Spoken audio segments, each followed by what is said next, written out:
Having a complete video editing workstation is awesome. However, having a good workflow is key to productivity. In today's video, I'm going to share with you a quick overview of my 10 gig video editing workflow, and at the heart of this setup is nothing other than a Synology DS1621 Plus.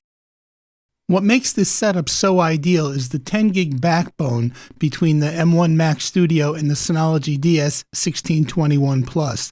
Both devices support 10 gig networking and are connected to a unified 10 gig aggregation switch in the main network rack.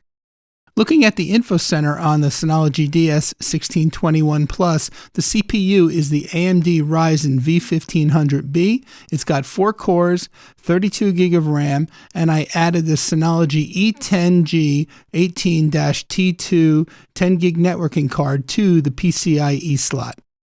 All of my footage is recorded and captured by an ATEM Mini Extreme with a crucial 1TB X8 portable SSD plugged into the rear of the unit. Once all of the content is recorded, I use a program called FileZilla to transfer the footage from the ATEM's drive over to the Synology. Once I'm ready to work on a new project, I launch DaVinci Resolve and I import the footage from the NAS into DaVinci Resolve. Now, the first time you set up DaVinci Resolve, it prompts you to set up your storage location.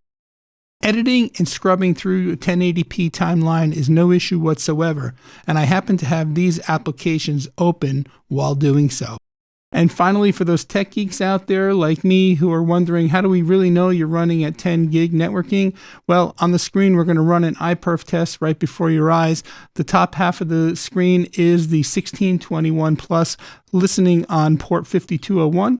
And on the bottom half of the screen is the Mac Studio. We're about to run the IPERF test, so here we go.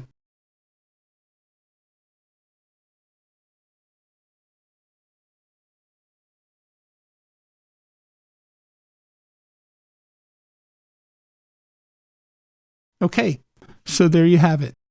So there's a high-level overview of my 10 gig video editing workflow. Let me know what you think about the process and would it work for you? If you have any other questions of how I'm doing anything in particular, please put all that down in the comments below. I'd be happy to answer your questions. If you'd like to see more content like this, please click the video on the screen. Thank you so much for watching.